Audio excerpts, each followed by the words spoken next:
I'm here with Andrew McDonald. He's the UNF Spinnaker newscaster and he does all their sports editing for articles, newspaper, radio broadcast, play-by-play, you name it. He's the guy to go to when it comes to sports. So I'm here to talk to him about some of the few issues he's been facing these past few days regarding our men's basketball team. If y'all haven't known, our basketball team has been in a little slump recently. We're currently on a 5-game losing streak, and this past Wednesday, I believe, we had a devastating loss to Kennesaw State, where they are currently 1-7 in the conference, I believe. Is that correct, Drew? That might have been before playing us. Before playing us, they were 1-7 in the conference, and we were top three or four in the conference, trying to get a handle on our game plan. And unfortunately, we suffered a huge loss by more than 20 points. So he is in charge of writing the post-game interviews during the game, any of the writing he needs to do about it. So he does everything regarding that game.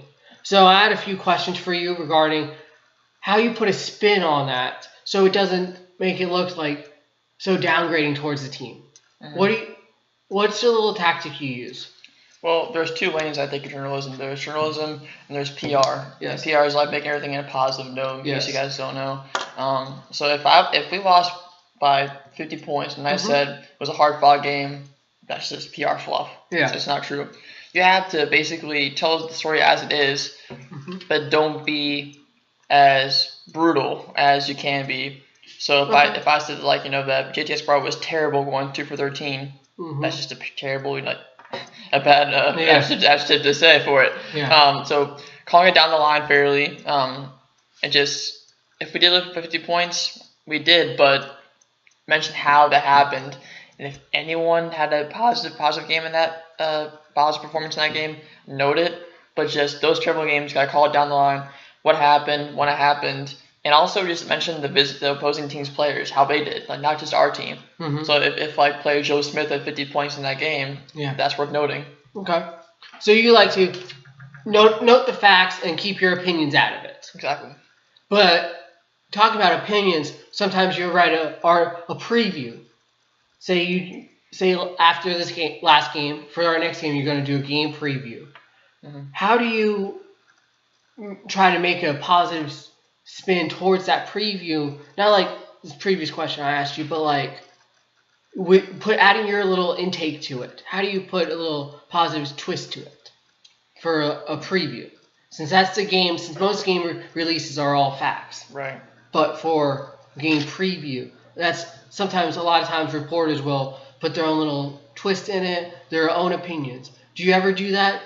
Or do you like to keep it factual? I think the common theme is kind of be like every day is a new day, I think, honestly, for these kind of things. So if we lose on Tuesday and we play on Thursday, got that quick mentality. So if we play Florida Gulf Coast on Thursday, and on paper we have more points per game than them, we have more rebounds per game than them, we're across the board we could beat them. That could be positive, but by saying the facts alone, but also mentioning our home record against Gulf Coast, how Coach School's done against Coach Michael Fly this season. It's positive, but it's not a fun fact. One of our writers this past week did a preview for Super Bowl Sunday. I actually had to talk to him about it because he kept mentioning the Patriots as underdogs, and that's a fallacy. So you have to make sure it's a fair preview, but keep your opinions aside for the most part, because if that happens, you're this is another Patriots fan writing an article.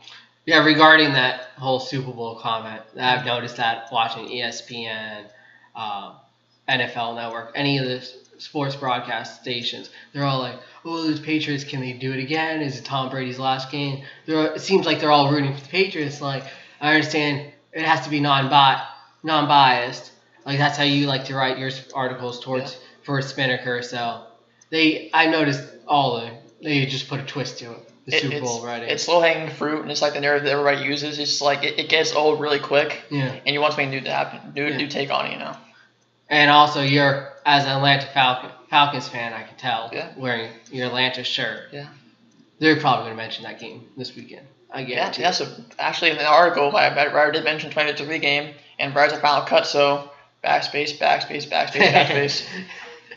Well, you're in charge, though. Exactly. You get to decide what's published, and we know what happens. So you have to be unbiased, since we have fans all throughout the university that are some Rams, some Patriots, and it's for the university, so you can't pick a side. Yeah.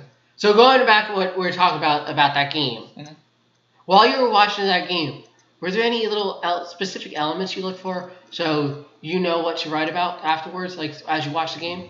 Yeah, writers like to pick trends. Even if you also follow like ESPN journalists on Twitter, they mention like trends in the game. So if we're watching United versus Kansas State, I would write about saying how if someone's like has hot shooting from the first half, say like 4 for 6 and 3-pointers, I note that because that kind of gets fans or the readers kind of insight on what's happening in the game.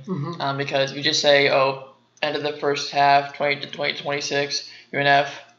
Not so much about the game, you're saying the final score. So if you mention the players' notes for tendencies, and also just like the changes in defense or offensive schemes, that the point is just get the reader the best possible insight of the game because they're not there. So trends are big.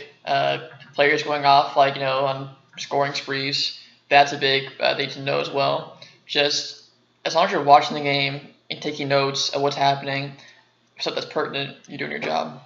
So you like to try to write it so me as a reader, you write the article, I can sit here reading it, feel like I'm at the game and experience it firsthand. So you like to go sequential order, of course, but make it feel all factual, none of your opinions, and blatant, just how it is. Okay. And then post-game. I know you do post-game interviews all the time with all coaches for all sports. But say following that loss to Kansas State, we lost 5 games in a row. What type of question would you ask Coach Driscoll following the game?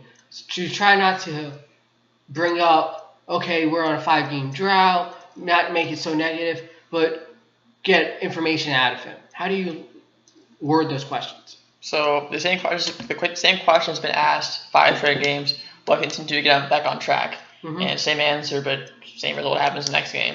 So you gotta kind of pick different ways to ask the question of how they can get better. So, for example, I think someone mentioned to Coach Driscoll, what if you switched up the lineup? And that's they didn't suggest it, or kind of could you possibly switch up the lineup to get back on track? So find different ways to ask the questions to the coach to get better quotes. When we lost to NJIT, I asked a question about how they lost the past couple of games, and he actually gave me a good quote saying that they should have beat NJIT, which I've mentioned before. They should have beat Lipscomb, how they should be number 1. And you want those kind of quotes because those kind of grab readers' eyes of the coach mentioning something that could be important later on in the season. So bottom line, press conference questions, ask them differently, get better quotes, and also make sure you're not asking questions that are kind of antagonize the coach. Don't say why the team sucked tonight, or how come so-and-so didn't play, he's a good player. You keep your opinions aside and you ask some questions that the readers want to know about. This may be a tough question for you to answer since you are the sports editor for Spinnaker and you don't want to be biased. But I know last game Coach Driscoll made 2 major lineup changes, switching two players that have been playing their whole career starting for us, and putting a freshman in along with a sophomore. What's your opinion on that switch? I watched these guys play since I've been here, and Garrett Sands was on the all-freshman team in his freshman year, 2016, 2017, and JT is a transfer from Ole Miss who's kind of been finding his footing right now. He leads the East on in 3-pointers made, but he also takes a lot of 3-pointers, so it's kind of once bound to get in. It's always interesting to switch up the lineup because it could change something. And careers are first oh my god, why are they benching JT and Garrett with the last 4 straight games? Which has to be different, So I know there's been a lot of rumors around Henderson, a freshman star coming in, and then him not getting a lot of playing time. I know there's been a lot of talk about that, trying to get him some more playing time so we can keep him for all next 3 years potentially here at the university and have him become a star player. Do you think this is going to help our team out in the long run? I think that Carter's kind of been used like a Trip Day was last year. Our coach didn't use him a lot, but he was their 6th man. Mm-hmm. So I think that Carter will get more time later on this season because he's a solid player. He's a great forward. He can also shoot the 3-ball. He will be a good player in the coming years. I do expect him to play more after he was started for the Kansas State because it wasn't all like his fault or like Burkhart's fault. It was a team effort. They lost. But just, I'm sure Coach saw some flashes of something good in Carter and Ryan in that game. Mm-hmm. And going on a little about Ryan Burkhart, I've noticed in the beginning of the season, he didn't play much at all. But I've noticed he's been putting in the work after every game. As I'm working there as an intern, after every game, I would see him there shooting around after getting some shots up, trying to improve his game. And I've noticed he's been getting some more and more playing time. So do you think because he's getting that more, he's working harder and he's going to get that more playing time, do you think Coach Driscoll is trying to save ourselves for the future since we do have five juniors in that starting lineup previously? So next year is the last year. So the following year we're going to have a whole new roster. So it should be interesting moving forward. Do you agree? Yeah. It's always, I think Coach Pryor does take into account what the players do after the game for because they could go home and have fun with their teammates. But Ryan chose to stay back and shoot, so that kind of shows where his ethics and how he envisions playing basketball. I best can compare Ryan Burkhart as kind of if the NBA as Kyle Korver, a good 3-point shooter who doesn't play great defense but still is just a situational guy. So I think that Ryan could be better than Garrett Sams, I think, once he gets a senior year of UNF. Garrett is a more physical player, but Ryan, I think, will play a big role in the coming years at UNF. And out of the blue, do you think Garrett Sams sticks around for a senior season here? I think so. I think that he'll finish his career here. I'm sure you remember in the freshman year he kind of teased the transfer. Yeah, for transfer to a closer team since he is from Tennessee. I saw that. That's why I brought up that question. Yeah, I mean, I think that he's one of the more open guys on the team. They kind of you pass by him on the campus, he'll say hi to you, he'll talk to you. He makes clutch threes, but he's developed more of a physical game this year, going into the paint and also being a leader. I think he'll stick around because I don't know. I can't imagine a team without guys like Garrett or Yvonne or Noah next year. I'm just hoping this change doesn't pour salt on the wound. I hope it stitches it up. So I know there's a lot of changes going internally, and it must be hard to take this as a player, starting 3 years and then finding out, oh yeah, the freshman's going to start over you when you've been working so hard and working with the fans. Since all these players are great off the court, I know a lot of them personally off the court, and on a personal level, nice people I've met. And I know that's how Coach Driscoll likes his team to be, their whole family. And watch Coach Driscoll as a man, seeing him interact with them off the court from a coaching perspective. He's a father figure to probably a lot of them. And when it was the first time I met him, actually, I was in the UNF weight room, and he walked up to me and introduced himself to me. And I'm like, wow, is this really the head coach walking up to me, introducing himself to me, and talking to me a little? And then he was hands-on working with everyone in there as we all were working. So I think that's the mentality he's put on his team, and I think he's going to be able to change it around, I think, in the next few weeks.